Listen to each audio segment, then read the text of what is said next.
যে তৃষ্ণার্ত শিশুটিকে সমাজ একদিন এক ফোঁটা জল খেতে দেয়নি, সেই ছেলেই একদিন গোটা ভারতের ভাগ্য লিখেছিল। সালটা 1901।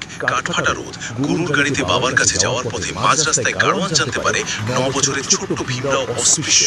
রাগে ফেটে পড়ে সে চলন্ত গাড়ি থেকে ঘাড় ধাক্কা দিয়ে এক রত্তি বাচ্চাটাকে ধুলোয় ফেলে দেয়। তেষ্টায় ছাতি ফেটে গেলেও ছোঁয়াছুঁয়ির ভয়ে কেউ সেদিন তাকে এক ফোঁটা জল দেয়নি। অপমান এখানেই শেষ নয়, স্কুলেও তাকে বসতে হতো ক্লাসরুমের বাইরে ছেঁড়া বস্তার ওপর।